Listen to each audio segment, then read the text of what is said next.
ешқай әкім де тұрып жатқан жоқ. Мына өзіміздің нелерімізді бәрі құрғақ уәде береді кетеді. Бізге әкімшілікте депутаттарымызды қол ұшын беріп жатқан жоқ. Мен білмеймін, отырған әкімдердің креслоларында ұйықтайтын дәрілер бар ма? Ұйықтап жатады, қашан көрсең. Торқұлақ деген ауыл қазір өте жақсы, бақуатты. Өте қымбат көбік бұл. Қымбат болғанда мен бағасын айтып отқан жоқпын. Ақты қараған қара деу керек. Мына свет өшеді. Атак ауылда айтып қояйын сендерге. Барлығы 100% төлейді светті. Халыққа зиян ештеңесі жоқ атымыздан. Қазір дамып кеткен заманда тұрсын сен. Оны ертең жарылатын қылып істемейді ғой.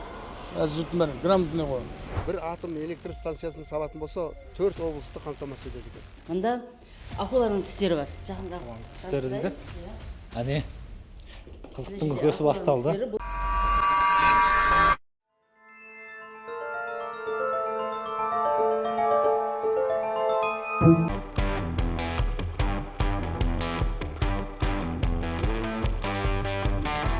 Достар, ассалаумағалейкум. Біз оңтүстіктің төріндеміз, яғни Түркістан облысы Қазығұрт ауданындамыз. Қазығұрттың басында кеме қалған. Ол әулие болмаса, неге қалған? Қара, сенің дәл осы сөзіңден мен ақтың бір элементтерін байқап тұрмын. Дәл осы Қазығұрт тауының шыңында Нұх пайғамбардың кемесі қалған деген аңыз бар. Яғни бүгінгі бағдарламаны да ақпен бастап жатырмыз. Демек, ақтың үлес салмағы басым болатын іспетті. Ақ қара деп алдын ала бір том пішпейік, оны алда уақыт көрсетер. Я, достар, ендеше арнамызға жазылуды, лайк басуды ұмытпаңыздар. Бүгінгі бағдарлама ерекше болады. Ендеше біз ақ қара болып, Қазығұрт ауданының ақ қарасын безбенге тартамыз. Ал сәттілік. Саған да сәттілік. Қазығұрттың басында кеме қалған, ол әулие болмаса неге қалған? Қазығұрттың басында кеме қалған, ол әулие болмаса неге қалған? Неге қалған? Аудан 1928 жылы құрылған. Орталығы Қазығұрт ауылы. Жалпы 13 ауылдың округте 61 ауыл бар. 2023 жылғы санақ бойынша ауданда 116.335 адам тұрады. Жер көлемі 4,1 мың шаршы шақырымды құрайды. Аудан экономикасының негізгі саласы ауыл шаруашылығы. Қазығұрттың басында кеме қалған, ол әулие болмаса неге қалған? Негіз бізде де осы туристік нені жақсылап дамытса да болады негізінде де. Мысалы, Төле би ауданында мысалы көп қой демалыс орындары. Әзір қай жақтан келсе де осы Төле би ауданына қарай барғысы келеді барлығы да. Тау жаңағы бүргілігі бар мысалы сол сияқты. Бізде де туристік нәрселері дамытуға болады да. Жол салу керек. Мысалы, мен Алтынтөбеде Қашантауда тұрам ба? 4-5 километр асфальт жаса қалай демалмасқа? Өзендер ағып жатыр, тау демалыс орындары ашып қойса, өгемге асфальт сап қойса, қалай демалмасқа адам? Не қылады? Алакөлге шапқыла, бе болмаса Семейдің, Алматының тауларына шапқыла. Өзімізде тұр ғой мына тау, дайын таулар тұр. Біз сондайға көңіл бөлсе, біздің Қазығұрт ауданы демалыс орнының көп ашылатын жерлері көп. Мысалы, фабрикалар сап тұрса, енді, конечно, оны жақсы ғой. Жастығы жоспарлансам ба. Онда жоқ, өндірдің ішмелі жоқ. Не завод, не фабрика жоқ. Еккенде бір нәрсе жоқ қой онда. Мына қара халыққа жұмыс орны, қара халыққа бірінші орында жұмыс орны сол көбейсе деймін. Мысалға жастар білімін дамыту үшін бірінші білім керек. Білімге не керек? Интернет байланыс керек. Мысалға біздің өзіміз мектептің өзінде ол интернет жоқ есебі. Интернет жақында тартылған, бірақ сапасы өте нашар. 4-5 компьютер ғана күші жетеді. Мысалға бір мектепте 400-400-ден аса адам оқиды. Оның бәріне компьютер, интернет желісі шамасы келмейді. Өзі ауданның әкімі танисыз ба? Танимыз ғой. Ол қалай қазір, қалай жұмыс жасап отыр?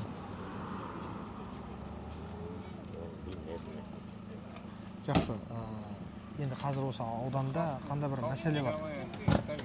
Айтсай сен айтсай. Түсірмей-ақ қойыңдаршы. Жоқ.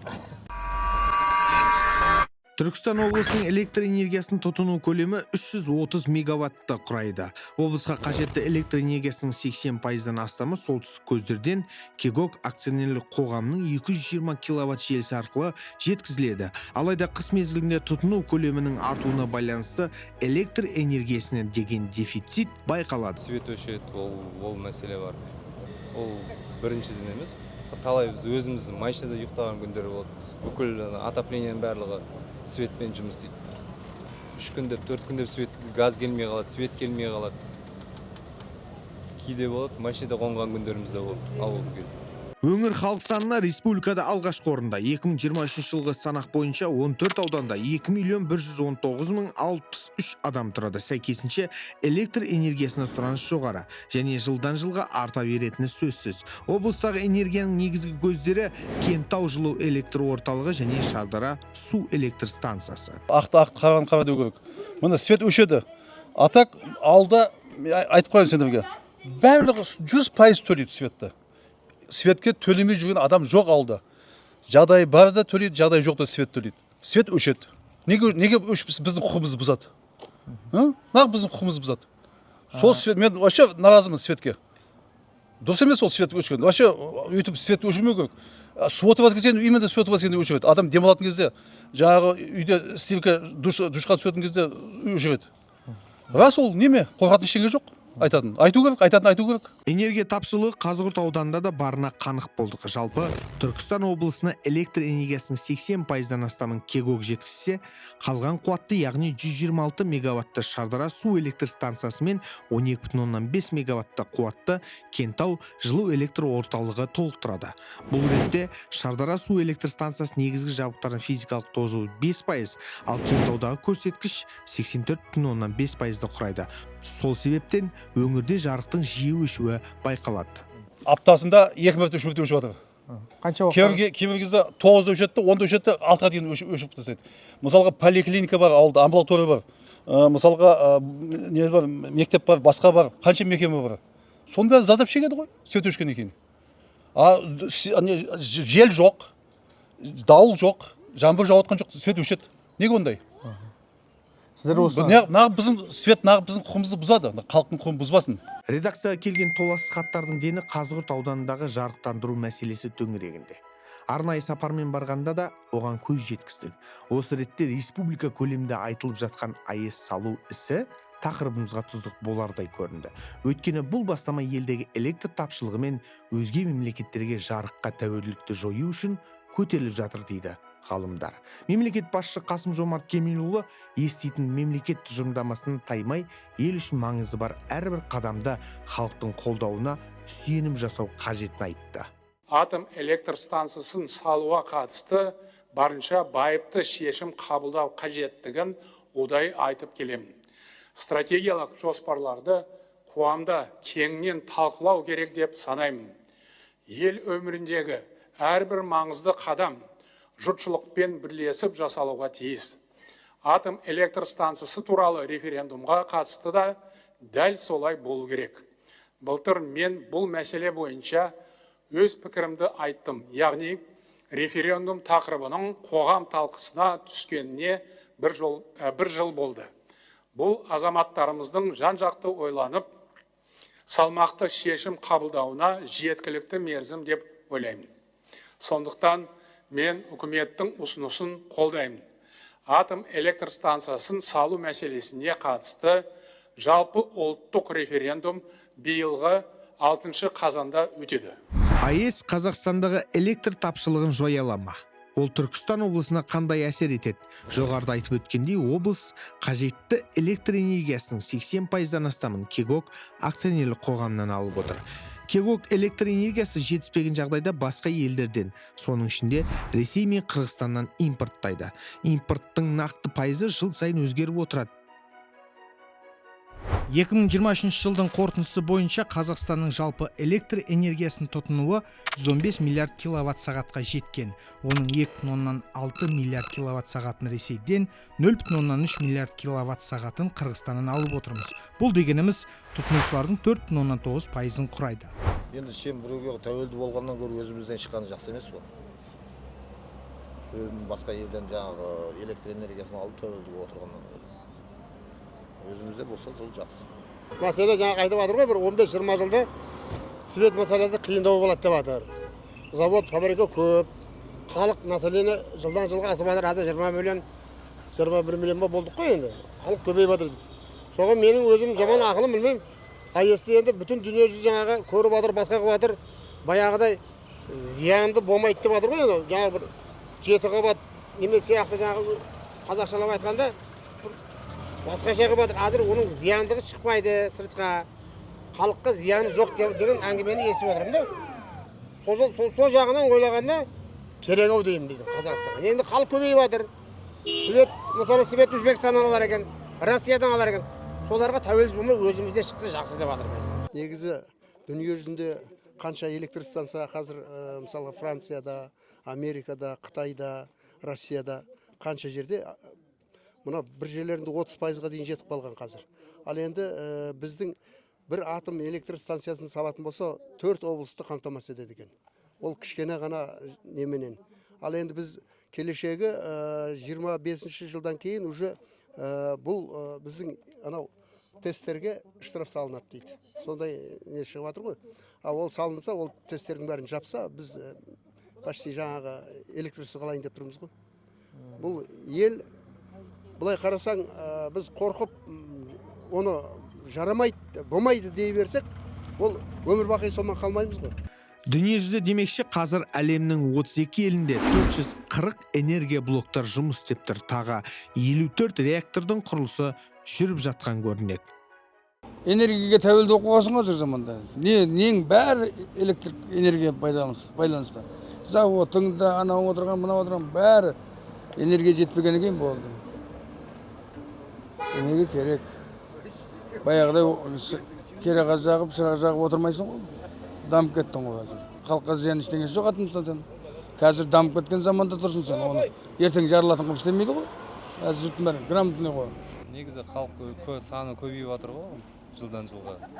Электр энергиясын қолдануда көп талап етіп жатыр.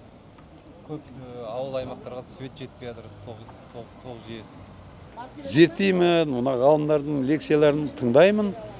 Ғалымдар не деп жатыр? Сол жөнінде оқып содан диссертация қорғағандар бар ғой. Солардың тұжырымына қарай дауыс беремін. Ал бұл тұрғыда ғалымдар не айтуда? Үшінші плюс ұрпақтағы атом электр станциялары әлемдегі бірінші ең қауіпсізі, екіншіден олар кем дегенде 60 жыл жұмыс істейді. 60 жыл күндіз-түні жұмыс істейтін, 7 күн аптасына жұмыс істейтін, ол әрине әлемдегі ең арзан электр энергиясы. Мысалы, осы күнге шейін адамзат ең арзан энергетиканы іздеп келді ғой. Қазір климат өзгеріп келе жатыр. Сондықтан қазір бірінші орынға экологиялық жағынан ең тазасы. Жаңа өзім айтып өткен 24-те 7 болатын электр станциясы осы 3 шарт қанағаттандыратын ол жалғыз атом электр станциясы. Сондықтан бұл базалық электр энергиясы ондай Қазақстанға өте қажет. Алдағы 10 жылда Қазақстан ғана емес әлемде электр энергиясының тапшылығы артады. Себебі баламалы энергетика жылдан жылға тиімсіз болып барады. Табиғаттың тосын мінезі тұрақты қажет болатын энергияны тұралатуы мүмкін. Ал жылу электр станциялары әсіресе көмір экологияға залал келтіріп жатқасын одан бас тартуға мәжбүрміз. Себебі 2026 жылдан бастап Еуроодақ көмірсутек салығын енгізбек. Ол салық атмосфераға шығарылған қалдықтың әр тоннасы үшін 100 евро көлемінде болайын деп тұр. Сонда қазіргі есеппен алғанда Қазақстан жылына 240 миллион евро көмірсутек салығын төлейтін болады. Ал АЭС 24 сағат 365 күн 60-80 жыл үздіксіз энергия таратып, ел қажеттілігін өтемек. Бастысы, ешкімге алақан жайып берешек болмаймыз. Айтылғандар өзге өңірлерде де орны толмай тұрған өзекті әрі күн тәртібіндегі жайт екені хақ. Тереңде келгенде Қазығұрт жұрты бір ауыр мұңын көкейдегі кіжіністің шетін шығарды. Су деген дефицит қой бізде, қаланың түбінде тұрса. 2 күнде бір, 3 күнде бір есіктің алдына дім ішсеме егі алмаймыз. Су жоқ қой бізде. Еще келсе су келсе бір 2 сағатқа жетпейді ол. Жай тамшылайды да одан кейін өшіп қалады. Жетін су кәдімгі. Су мәселесі өте ауыр. Су жоқ. Су тартылып кетті. Соғымда әкімшілікке арызданып келіп жатырмыз. Осы ертең дүйсенбі күні тағы да келеміз. Басшыларына барсақ суға оны амалымыз жоқ, су тартылып кетті дейді. Бұрынғы перманы табу керек дейді, ол қаяқтан пермасын өздері табатын дейді. Оны пәленбай метр қазық дейді, 300 метр, ол 300 метр жоқ үй жерде. Біз жіп байлап тастадық үй жерде, жаңа жерде.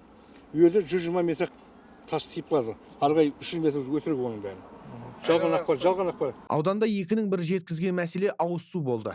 Былай қарасаң, мың сан бұлақпен берекелі Қазығұрттың баурайында отырған халықтың айтуынша, жан айқайларын атқарушы билік көзге ілмей жүр. Шарақпана ауылдық округі, Махамбет жаңағы елді мекені. Мына проблема бізде су. Бұл суды қазған, бірақ өзінің деңгейіне дейін жеткізбей қазған. Пәлен метрге дейін қаздық дейді, бірақ оған қазбаған су шықпайды қазір. Жоқ, ачы су шыққан басында. Уәделерінде ешқай әкімде тұрып атқан жоқ. Мына өзіміздің нелерінде бәрі құрғақ уәде береді, кетеді. Мінекей су, көлігі бар су ішеді, көлігі жоқ су ішпейді біз, тәтті суды. Көлігі барлар әкеледі, көлігі жоқтар әкелеместен отырамыз, ачы су болса да, жаман су болса да ішеміз. Ләж жоқ қайтеміз енді. Бізге әкімшілікте депутаттарымызда қол ұшын беріп жатқан жоқ. Енді бірінші халыққа су егін-егуден қалдық. Мына үйге кариелер бар. Мысалы үшін қазір қаладағыдай жағдай жасап қойғанбыз. Соған су жоқ. Сол үшін бізге көмек керек балдар. Суымызды бізді халықты алдады. Су кіргізіп берем деп тәтті су, ішуге жарамды су деп алдатты. Бірақ ол ішуге жарамсыз. Қол жуғанның өзінде қолымыз жарылып, өте нашар, вредный су да, енді былайша айтқанда. Ішуге в общем болмайтын су. Даже малға беруге болмайтын су. Ол суымыз да жоқ. Таза су деген мекеменге қарасты ғой бұл судың бәрі. Мен сушы болып істедім 1 жылдан астам. Бұл өте жауапкершілігі нашар мекеме басшыларының да. Мысалға жаңағы насос күйіп кетті деп мен хабар айтатын болсам, ол пока олар ойланып толғанып келіп тексеріп кету үшін 1 апта кетеді. Ал бір уақытта келеді де тексерген болып, ана жер кеткен екен ғой, оған мынандай запчасть керек, соны әкеліп салсақ су болады деп кетеді. Оға шейін халық сулап жатады. Олар запчасть әкелу үшін тағы 1 апта уақыт жоғалтады. Мен білмеймін, отырған әкімдердің креслоларында ұйықтайтын дәрілер бар ма, ұйықтап жатады, қашан көрсең. Сәл қарапайым халықтың жағдайын жасау керек. Білмеймін, қазір бір ақпарат қой шешетін. Жазатын жерге барлығы шешіледі. Свет, жарық. Қазір суицидтің басқа жау қай жақтан неден келмейді ғой. Неше түрлі мастар бар мысалы, қыз баласын өсіріп отыр, көріп отырсыздар қазір. Неше түрлі жағдай болып жатыр.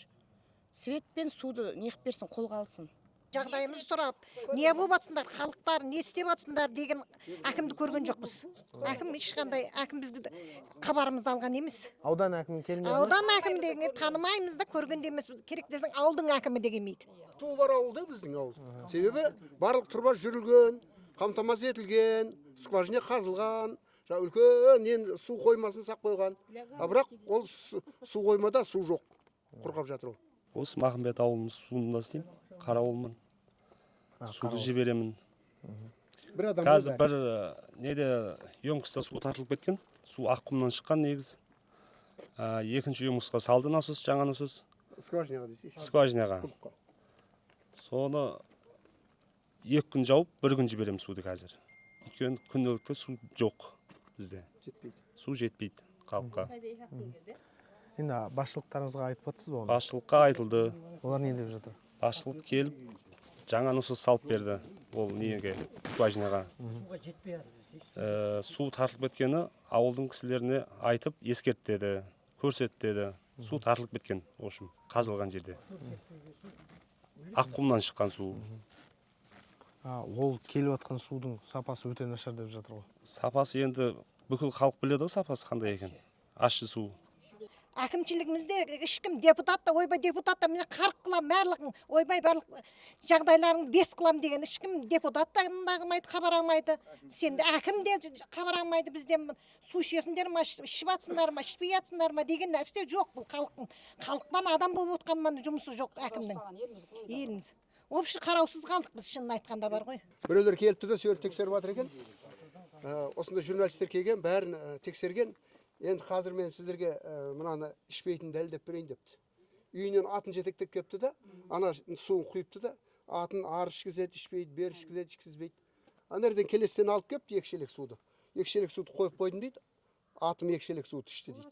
Аналар көрді түсіріп алды дейді, жаңағыны. Ал енді мал, мынау жылқы малы бәрін қатысы жет деп айтты дейді. міне енді мынаны жылқы ішпегенде адам ішем болсын деп айттым дейді. Өздеріңіз ішіп көрмейді дейді. Біз қазір Қазығұрт ауданы Сарапхана ауылдық округіндеміз, аудан орталығына жақын жердеміз. Бірақ дәл осы жерде ауыз су тапшылығы бар. Тұрғындардың айтуы бойынша 2-3 күнде ауыз су беріледі, оның өзінде адам тұрмақ, малдың өзі ішпейді дейді. Дәл осы мәселені ауданның атқамінерлері хабары бар ма екен? Бар болса, қандай шешім іс-әрекеттер жасап жатыр? Қадірлі ағайын, қасиет тарып құт қонған оңтүстік өлкесіндеміз, Қазығұрт ауданындамыз. Жалпы оңтүстіктің қай аймағына барсаңыз да, онда әулие әмбелердің ізі сайрап жатыр. Біз дәл қазір тұрған кешен Исмаил ата кешені. Берді Исмаил ата кесенесі, оны ағасы Жабырайыл атаны кесенесі, туыстары Қошқар атаны кесенесі және Шілдехана, намазхана мешітіміз бар. Қазығұрт ауданының өлкетанушысы Кәрім Аппазов ағамыз Исмаил ата туралы бір жақсы жинақты жинады, еңбектерді жинап, сол жерде Исмаил атаны насап намаз келтіріледі, шежіресі келтіріледі. Сол бойынша біз бұны Түркістандағы Қожа Ахмет Яссауидің туысы екенін дәлелдей аламыз. Енді ислам дінін уағыздау үшін Орта Азияға келген мына Абдырахман баб, оны үлкен баласы Исхақ баб, кішкентай баласы Абдыжәліл баб және інісі Абдырахымдар. Сол 4 адам негізгі келген исламды уағыздау үшін келгендер. Ал енді Исхақ атамыздан, Исхақ бабтан Қожа Ахмет Яссауи тарайды. 10-11 ұрпағы, мен қазір сәл жаңылып тұрған болуы мүмкін. Ал Абдыжәліл бабтың 13 ұрпағы Исмаил ата болып келеді. Екеуі түбі бір атаны балдары. Ал енді Исмаил ата туралы Абу Бәкір Диваев «Предание Хазрат Исмаил ата», Исмаил ата туралы аңыздар деген кітап жазған. Бұл 1904 жылы Түркістанский сборник бесникте шыққан. Ол жерде Исмаил атаның кереметтері, қалай халықты еңбекке баулығаны туралы айтады. Енді біз мынау жолда, Қазығұртқа баратын жолда Шарбұлақ деген ауылымыз бар. Ол жерде де Исмаил атаның бір баласы жатыр. Сол жерде диқаншылыққа бұйырған екен. Қауын егуге бұйырған. Ана диқандарымыз келіп Исмаил атаға қауындарымыз гүлдеп тұр, су болмай жатыр деген кезде бір аса таяғы болады екен Исмаил атаның. 4 жерге шыққанда 4 бұлақ шыққан дейді. Мына Шарбұлақ ауылы содан 4 бұлақ емес, енді Шарбұлақ болып, парсида шар деген 4 бұлақ деген ауыл қазір өте жақсы, бақуатты, халқы жақсы тұратын ауыл болып тұр. Мына Шарбұлақ сол Исмаил атаның кереметімен жасалынған ауыл болып есептелінеді. Қазығұрт Қазақстанда өзінің тарихымен, мәдениетімен, табиғатымен ерекшеленетін аудан. Дәл мен тұрған жер ел мақтаған орталық саябағы, орталық базары және Қазығұрт ауданының әкімінің аппараты. Ал тазалығына келетін болсақ, дәл осындай.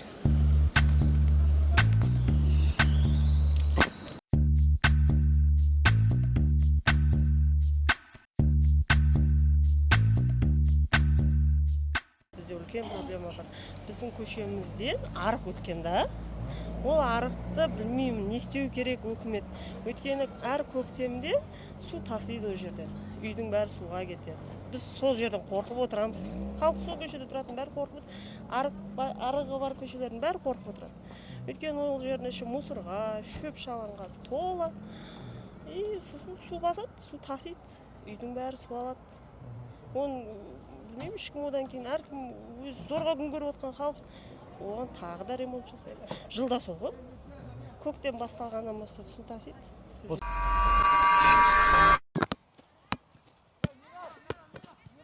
Ассалаумағалейкум. Қазығұрт ауданы облыс көлемінде, республика көлемінде осы ауданның жастары футбол мен футзал спорт түрінен ерекше талантты деп жатыр, дарынды деп жатыр, нәтижелері де баршылық. Жалпы осыны айтпақ үшін, насихаттамақ үшін арнайы стадионға келіп отырмыз. Менің жанымда Нұрлан ағамыз тұр. Ассалаумағалейкум аға. Қош келдік аудандарыңызға. Кеше біз ауданның ішін аралап халықтан сұрағанымызда Қазығұрт ауданы несімен мақтанады десек, біздің балаларымыз керемет талантты, футболдан, жалпы спорттың кез келген түрінен неше түрлі жетістіктерге жетіп жатыр дейді.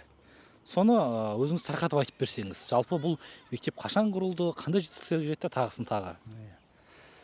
Бұл Қазығұрт аудандық балалар футбол мектебі, біздің балалар жасөспірім спорт мектебі 2006 жылы құрылған болатын. Бастауын сол 2006 жылдың маусым айынан бастауын алғанбыз. Осы аудан әкімінің қаулысымен осында мектеп құрылған. Бізде бұл жерде қамтитынымыз жаңағы спорт, футбол түрі негізінде. Біздің балдардың қазір жетістіктері жаман емес. Жаңа өзіңіз айтып кеткендей, Құдайға шүкір, биылғы жылда 24 жылдың мына қазір 9 айында қорытындылайтын болсақ, 2007 жылғы балдарымыз мына Сайрамда өткен чемпионатта чемпион атанып отыр. Ал 2008-деріміз бізде енді екінші орынға қол жеткізді. Және де 2013-2014 жылғы жас ерекшелік бойынша ең кішкентай топтарымыз бізде биыл Қазығұрт ауданының атынан шығып, сол жерде жаңа чемпион болған жағдайымыз бар. Біздің мына мектептің жетістіктерін бәрі осы жерде көрсетуге болады. Мына осының бәрі жаңа балдардың еңбегі, жаттырушылардың еңбегі, шәкірттеріміздің еңбегі, мынаның бәрі жарыстардан жеңіп алған кубоктар. Енді сол жаңа айтқан сөзіміздің дәлелі осы шығар. Енді мынаны ерекшелеп бүйтіп айтып келетін болсақ, бізде мынау жаңағы 2004 жыл өткен Зерендідегі Қазақстан Республикасының чемпионатында біздің Қазығұрт ауданының балдары Тимур Сегізбаев атындағы турнирде жеңіп алған кубоктары міне. Осы кісінің өзінің суреті бейнеленген, Тимур Сегізбаев ағамыздың. Одан кейін мына жерде бүйтіп келе беретін болсақ, тағы да мынау Шымкент қаласында 2022 жыл өткен балалар футбол лигасы деген үлкен жарыс болған. Сол жарыста жаңағы ол бір 2 ай, 3 айға созылған жарыс болды, жалпы тур-турманан. Сол жерде біздің балдар міне мынау күзгі кубогын қосып, сол жылы ұтып алған кубоктарымыз міне Шымкент қаласында. Одан кейін 2009-10 жылғы балдарымыз Шардарада өткен облыстық чемпионатта мына кубок міне өте қымбат кубок бұл. Қымбат болғанда мен бағасын айтып отқан жоқпын, біздің балдардың еңбегін айтып жатырмын. Нәтиже өте бізге оңай келген жоқ бұл жеңіс. Аудан спортының астын түртіп айтуымыз тегін емес. Ауыл-ауылда талантты жастар барын еске салу. Шет мемлекеттен келіп жатқан легионерлердің орнын басалатын қарадомалақтар барын спорт жанашырлары ескерсе дейсің. Саңлақ спортшы ертең басқа салаға бет бұрып маман атанып жатса, екі салаға да аянышты емес пе? Бұл бокс зал біздің ауданымыздағы. Бұл ауданда бұл жерден көптеген чемпиондар шыққан. Чемпион Қазақстандар шыққан, өзіміздің шәкірттер. Өзімнің жеке шәкіртім Сабир Нұрзат деген шәкіртім оңтүстік Қазақстан облысы кезінде студенттер арасында ең алғашқы әлем чемпионы. Одан кейін сол любители дейді ғой жаңағыдай. Әуесқойдан кәсіпқойға өтіп 11 жекпе-жек өткізіп, 11 жекпе-жек бәрін кездесудің бәрін ұтқан. Жеңісін жеткен. Арасында нокауттары бар. Бұл залда әлі де қазір чемпион Қазақстанында сол Нұрзаттың өзіміздің жаңағыдай ізбасарларымыз дайындалып келіп отыр қазір. Қазір біраз команда, осы ауданның командасы өшер тәрбиеленіп, қазір облысқа жаңағыдай мынау Арыс қаласында Бесанов халықаралық спорт жарыс бар. Сояққа кетті. Мына жерде қазір мынау екі шәкіртіміз мынау Көшербай Бейбарыс деген міне 75 кг салмақта жас үстіндерде 70 кг салмақ дәрежесінде чемпион Қазақстан. Қазақстан чемпионатын ұтып алған. Ана жақта Сетбек Нұрсұлтан деген шәкіртіміз. Бұл 46 кг салмақ дәрежесінде. Жас өспірімдерде 38 кг салмақ дәрежесінде бұл чемпион Қазақстан болған. Екеуі қазір алда чемпионат қараша айында чемпионат Қазақстан бар. Соған дайындалып жатыр қазір. Бірінші қазір мынау Түркістан облысының чемпионаты бар. Осы ертеңіміз арғын кетіп жатыр сояққа. Қазір сояққа дайындалып жатыр. Bu жақта топ жарса Қазақстанға кетеді, Құдай қаласа.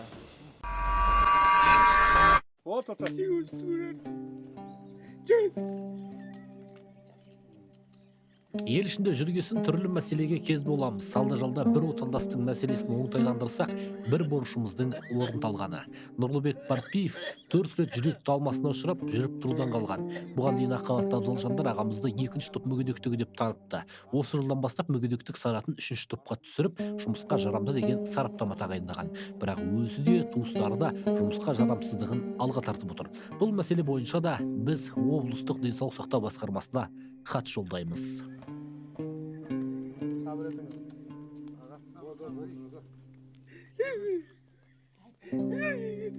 Құлап қанықта біреу бар сүйемесе тұра алмай қалады. Осы соседтердің балдары да барып мен жұмыстамын. Bir saat dönüp kulak oldum. Bir saat dedim. Ulan iki olasın çağırdım ve sonuna aldım. İki olasın. Жоқ кезде жаңағы туалетте құлақ қапты. Bir сағатқа жуық жатты мына соседтің баласы мен, мына соседтің баласы тұрғызып деп. Одан кейін өзім үйде отқандағымда үй жинастырып бақырғандай болды. Шықсам құлап жатыр екен ана жерде. Өзім барып тұрғызып алдым. Сол жақсы тұра алмайды, біреуіне бүйтіп сүйемелі, мынандай столда отырса отыра береді, тұра береді да. Мынандай жерде отырып не қылатын болса зорға тұрады. Көбінесе сүйемелдеп тұрғызамын өзім. Ағамыз дәл осындай ахуалға жеткеніне қанша уақыт болды, қалай болды? 2018-дің июньда құлады, бірінші құлағаны. Екінші құлаған уақытта 2018-дің декабрінде құлады. Сонымен жүрді да, сол екі құлады, ақырғы құлағаны былтыр августта құлады. Одан алдын біз барып тексерген ағамызда, бүйтіп айтқан бізге, мені өтіп кеткен бірінші құлаған уақытта айтқан. Жеңіл болған, оны байқамағасыздар, бұл екінші болған деді, Шымкентке жатқанбыз. Үшіншісінде де Шымкентте жаттық. Сонымен жақсы жүрді, емделіп, уақытылы жатып, былтыр августта қайттан төртіншісін алып отыр. Одан алдыңғыда екінші группаға шығарған өздері. Сөйтіп бұда 3-ке түсіріп жіберді, автоматский. Сұрағандарын бердік қой, қазір сұрамағанын бермесең ешкім шығармайды ғой, еш нәрсеге. Сонымен осы бар жағдайы. Достар, біздер жер-жерде өңір-өңірде жүргенде мейлінше спортты, адалдықты, жомарттықты, одан бөлек мәдени мұраларды насихаттаймыз. Соның бірі Қазығұрт ауданына тағы бір акт суретінде осы аудандық музейге келдік. 17-ші ғасырдан бастап күні бүгінге дейінгі осы Қазығұрт елді мекеніндегі бұрынғы ата-бабаларымыздың тұрмыста қолданған заттары көрсетілген. Ең құнды жәдігер деп қайсысы затты Ең құнды атаймыз? жәдігер біздің мынау 12-14 ғасырлардағы Әмір Темір заманында қолданыста болған теңгелер. Одан кейін мында акуланың тістері бар. Акуланың тістері дейді. Әне, қызықтың көсі басталды. Бұл Атбұлақ деген елді мекен бар біздің өңірімізде. Сол жерден табылған өзіміздің ұжымның қазба жұмыстары барысында табылған ең құнды жаңағы табысымыздың бірі, экспозициямыздың бірі осы акуланың тістері. Оның астында тұрған мынау теңіз ұлуының қабыршақтары. Демек, дәл осы өңірде ежелде бір теңіздің немесе мұхиттың бізде білесіздер ма, не бар ғой, аңыз бар. Қазығұрттың басына кеме қалған, болмаса ол әулие неге қалған деген жыр жолдарынан бастау алады. Міне сол аңыздың дәлелі ретінде көрсетеміз біз бұны. Өйткені міне осы сондай жауын шашын болғаннан кейін оның салдарынан осы жерлерде теңіздер пайда бола бастады. Сол теңіздердегі тіршілік еткен теңіз жануарлары. Жалпы негізі 5 бөлімнен тұрады дедіңіз. Бұл бірінші алғашқы тарихи бөлім. Одан кейін қалған 4-еуі? Қалған 4-еуі табиғат бөліміміз бар, әскери бөліміміз бар, жаңа тарих бөліміміз бар. Тарихқа енді келе жатқан заттардан тұрады. Және соңғы бөлім мәдениет бөлімі. Біздің Қазығұрт ауданында 2 Совет одағының батыры бар, мақтанышымыз бар. Оның бірі Қарақозы Абдалиев пен Сабыр Рахимов. Бұл кісілердің атында елді мекендеріміз бар. Негізі музейде Райымқұл Темірбаев деген ағамыз ашқан о баста. 1999 жылы. Менің білуімше, Қазығұрт ауданы осы мәдениет майталмандарына бай. Осы өңірден көптеген осы салада еңбек сіңірген қазақ мәдениетін жандандыруға атсалысқан азаматтар бар деседі. Бар. Менің не? Оң қапталында тұрған. Бауыржан Ибрагимов. Рабат елді мекен тұрғаны. Татьяна Бурмистрова, бұл осы ауылдың келіні. Өктем Алтаев, білесіздер, 90-шы жылдары ағамыз. Сәбит Әбдіхалқов, Жолбарыс Сейфуллин, бұл азаматтардың барлығы атағы алыс жақын шетелдерге таныс, республикаға белгілі осы өңірдің тумалары. Одан қалса мынау Қатира Бекмұратова, жезтаңдай әншіміз. Бұл кісінің дауысын енді айтып жеткізе алмаймыз. Сондай-ақ ақындар, Суырып Салма ақындар, Тасболат ақын, Саға Арынбекұлы, Көлбай ақын, Төлеш ақын, аттары әлі күнге дейін жер жаратын ақындарымыз осы өңірден шыққан. Оның астында енді жазба ақындар, Болат Қалыбеков, Қиянтай Жорабеков, сондай мықты жаңағы ақындық шығармалары бар. Спорт шеберлері, жаңа айтып өткен Райымқұл Темірбаев атамыз міне осы. Мынау мәдениет бөлімімізден орын алған Темірбаевтар әулеттік ансамблі болды бұл кісілердің. Мынау Әміре Қашаубаевтан кейін Европаға барып,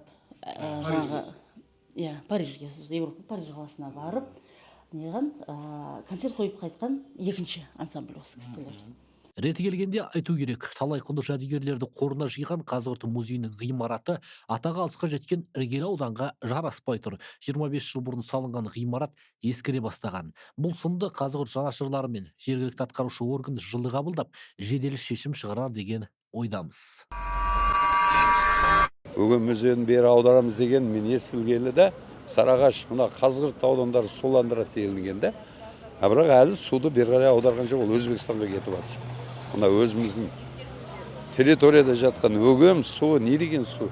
О, Өзбекстанға кетіп жатыр бәрі. Яғни оның игілігін жергілікті халық көріп жатқан жоқ. Көріп жатқан жоқ. Ол тау тесеміз, өткіземіз деген мәселе қозғаған қанша жылдан бері ана депутат келіп уәде беріп, мына бір мен депутат болсам осының бәрі соландырып тастаймын деген. Бірақ шешілген мәселені көрген жоқпын әлі. Бұл мәселеге бір кездегі Оңтүстік Қазақстан облыс әкімі болған Жансейіт Түймебаев тікелей араласып, 3 ауданда ауыз сумен қарық қылатын болдық деп бақтан сүйінші сұрағанды. Сөйткен өгемнің игілікті ісі әлі тұралап тұр. Біз бұл бойынша Түркістан облысының әкімі Дархан Сатыбалдыға да арнайы хат жолдап, мәселе шешіле ме, жоқ па сұрап біліп, екінші бөлімде міндетті түрде хабарлаймыз.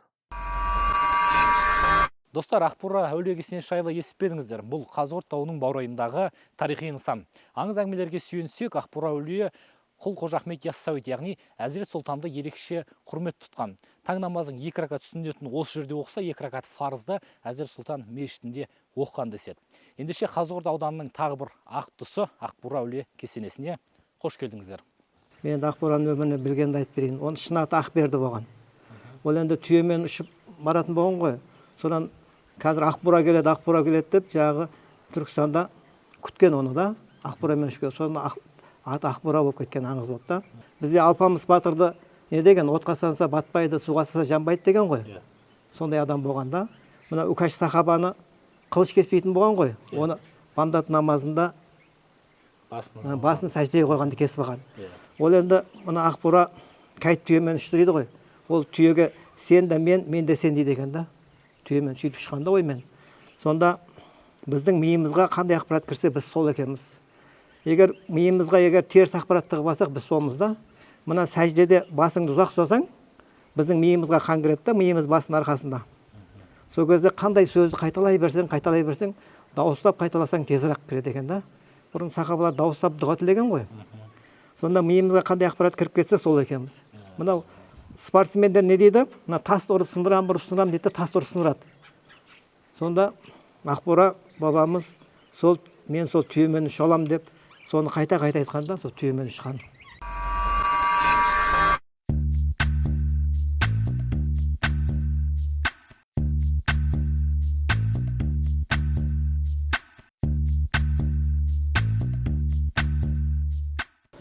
Ассалаумағалейкум. Қалайсыздар? Қалдарыңыз қалай? Ассалаумағалейкум. Ақ пен қара жобасы. Біз әкімдікпен байланысқа шыққанбыз. Әкіммен жолу керек болғанбыз. Сосын бір жауапты маман шақырасыз ба? Әкім өзі жоқ, жауап маман шақырып берейін, сіз сапарда. Бүгін келмеді ме? Сапарда екенін қайдан білесіз? Сапарда екенін қайдан білесіз? Сапарда екен. Еске дөйір сапарда боламын деп мерден шығып баратқан. Қайсыздар? Байланысқа шыққанбыз. Иә. Ақ пен қара жобасы. Иә. Әкіммен жолу керек болғанбыз. Ол кісі өзінің жеке жұмыс жоспарына сәйкес іс-сапарға кетіп еді. Сол қазір болмай тұр. Сіздерде қандай сауал еді? Сауалдарыңыз бойынша тиісті мамандарға жүгінсек болады. Біз енді нақты өзіміз сауалымызды аудан басшысына, әкімге қоямыз. Әкім мырзаның өзінен басқа орынбасарлары керек емес бізге. Әкімнің өзі керек. Біз берген хатты алдыңыздар ғой, Иә, алдық хаттарыңызды. Жаңа ньюс. Иә, ол хатқа енді жауап ретінде негізі алдағы уақытты белгілейтін болғанбыз. Мүмкін сол белгіленген уақытта қоярмыз. Әкім нақты қашан дайын болады бізбен сұхбатқа? Осы келесі айдың орталарына ма бір уақыт белгілейтін боламыз. Яғни қазан айының ортасы. Иә, іс жоспарына сәйкес қарап отырып, соған белгілейміз бір уақытты деп. Себебі сіздердің аудандарыңыздан бірнеше бізге хаттар келген редакциямызға. Соның ішінде көптеген сұрақтар бар. Сол сауалды жеке әкімнің өзіне қойсақ деген едіміз бар. Енді келесі келген кезде дәл осындай ситуация болмайды ғой, Жоқ, олай болмайды. Келісе отырып бір уақытты белгілесек, егер жоспарға енгізсек, әрине, жоспарланған уақытта кездесіп. Жоспарға енсе, ол уақытта міндетті түрде кездесеміз. Міндетті түрде кездесуге болады, иә. Уәде бересіз? Иә, Құда қаласа. Әкімнің атына уәде бересіз бе, әлде өзіңіздің атыңыздан ба? Мен енді жоспарланған уақытқа жаңағы кездесу ұйымдастырып беруге уәде берейін. Өзіңіз таныстырып өтсеңіз, кім қызметіңіз? Мен өзім осы Қазығұрт ауданының әкімінің баспасөз хатшысы боламын. Есімім Ақтөре, фамилиям Таубай. Жарайды, онда біз аудан басшысы әкімді күтеміз. және аудан басшысының баспасөз хатшысы уәдесін берді.